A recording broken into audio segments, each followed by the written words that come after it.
The hot spring trip was suggested by my husband, and it was supposed to be a delightful getaway just for the two of us. However, without telling me, he invited our son and his wife, with whom I have a strained relationship. When we arrived at the hotel, my son's wife bluntly said, "If you dislike being with Mike and me so much, why don't you sleep in the parking lot or somewhere around there?" Her mocking words, combined with my husband and son's failure to intervene, pushed me to my breaking point. "Fine, do as you please. I'll be sleeping outside then." "Bye," I retorted and got into the rental car parked in the hotel lot, heading out for a night stroll to clear my mind. As I wandered the streets until dawn, I heard the sirens of ambulances and fire engines. When I turned my phone back on, I found an incredible number of missed calls from my husband and son. "What the hell are you doing? How many times do you think we called and texted you?"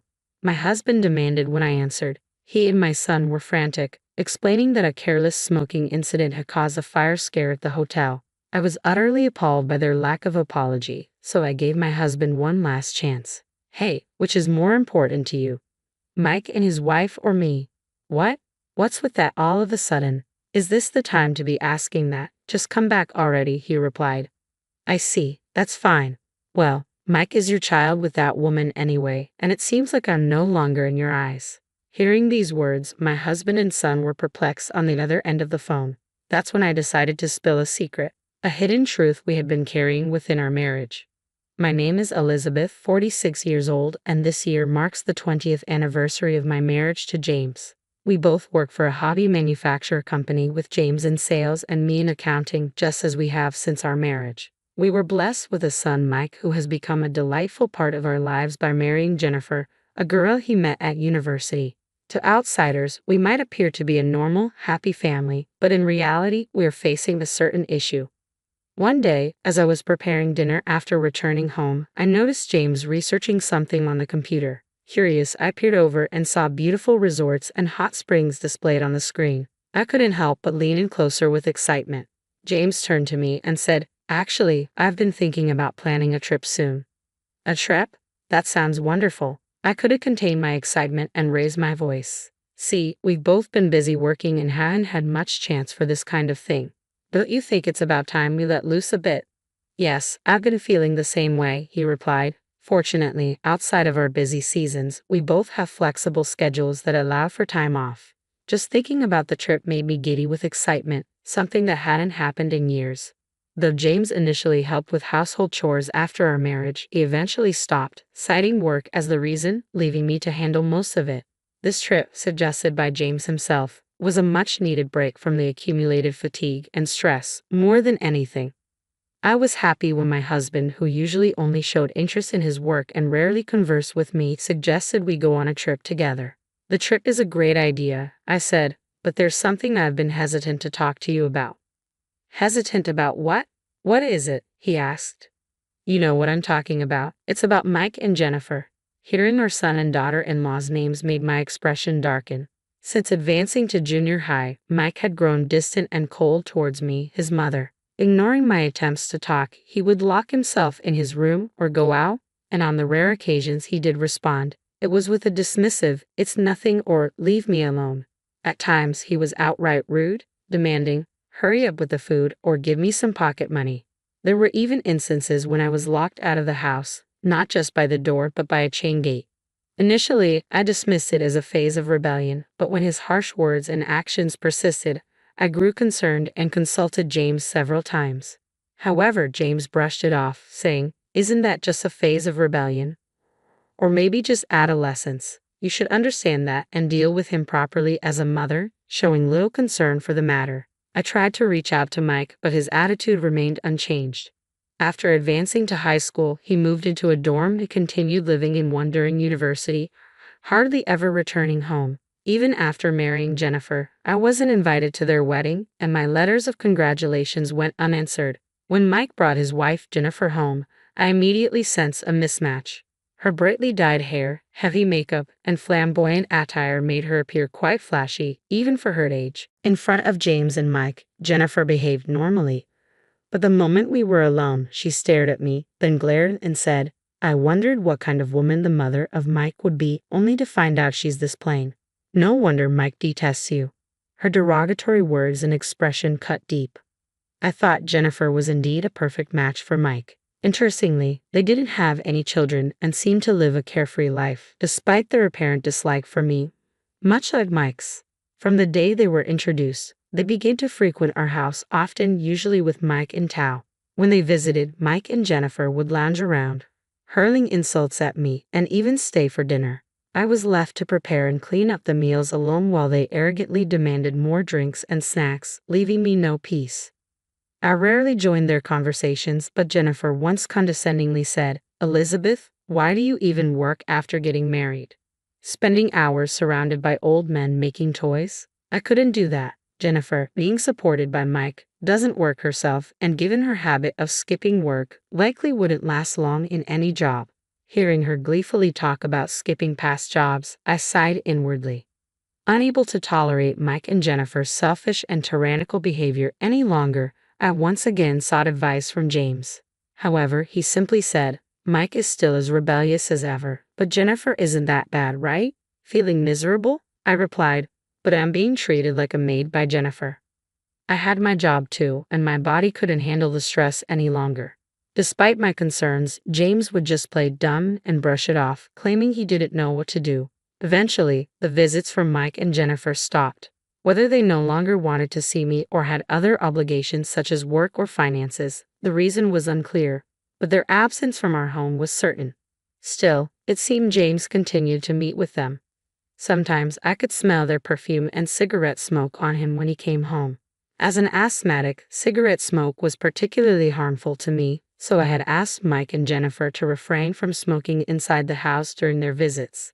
Even with our strained relationship, I found relief in not having to endure their unpleasant behavior. I was determined to ensure they wouldn't interfere with our hot spring trip, and I worked hard to convince James of this.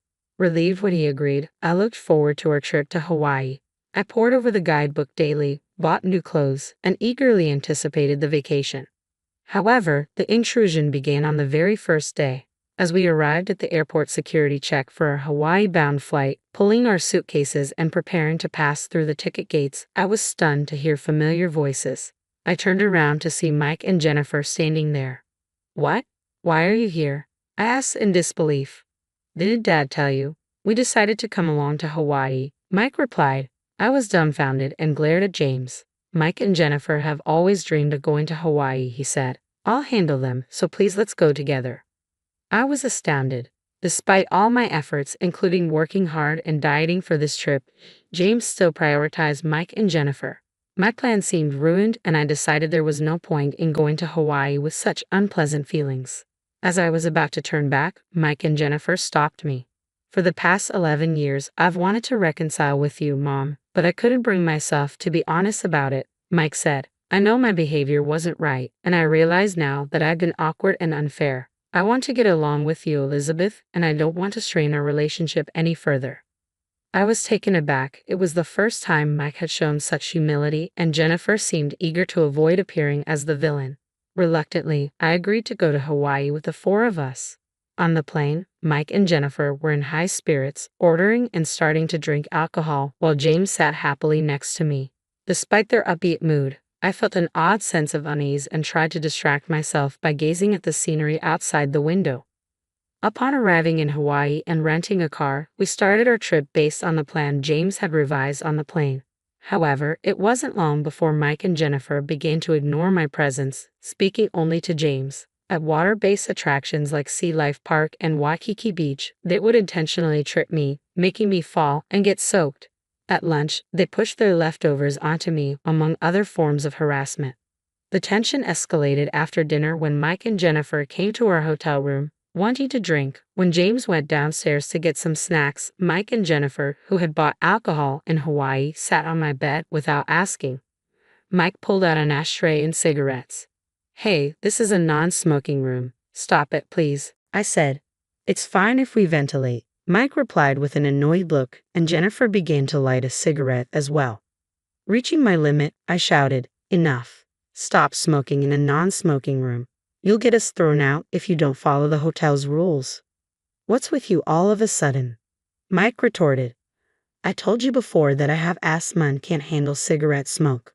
Please follow the hotel's rules, I said, struggling to keep my composure. Your serious motherly attitude has always been so irritating, Jennifer snapped. Smoking in a non-smoking room is the height of rudeness. God, you're so annoying. What's wrong with having fun on a trip? If you hate smoke so much, why don't you sleep in the parking lot or somewhere else? My head went blank from their words. Just then, James returned from his errand. Hey, it's loud even in the hallway. What's with all the shouting? I can't stand being with these two for another second, I said. They're trying to smoke in a non-smoking room, and why did you bring them along despite me saying no? This is unbelievable, I said, my pent-up emotions overflowing with tears. Mike and Jennifer looked down at me, smirking. You're just annoying, acting all high and mighty, Mike said with a smirk. You're no fun, not even drinking a single sip of alcohol. I felt something snap inside me. Fine, I get it. I'd rather sleep outside than stay here. Bye. Hey, Elizabeth, James began, but I quickly gathered my valuables and phone and stormed out of the room. James tried to stop me by grabbing my arm, but I shook him off. Leave me alone. I want to be alone, I said, my voice trembling. I hurried out of the hotel and made my way to the parking lot. There was no sign of James following me. I got into the rental car and drove around Hawaii at night, trying to clear my head. Despite my suspicions, Mike and Jennifer hadn't changed their attitude towards me, and James was no better. Despite my desperate pleas, he had brought Mike and Jennifer along without my consent. It seemed impossible to continue any semblance of a family relationship after this trip, especially with the secret about James and Mike that I had kept hidden. The more I thought about it, the more anger and sadness overwhelmed me, so I kept driving to calm myself down. As I drove through Hawaii's beautiful night scenery, my heated mind gradually cooled. After a while, tiredness set in, so I parked the rental car in a coastal park and decided to rest inside. I thought I heard sirens in the distance, but I was too exhausted to care and quickly fell asleep.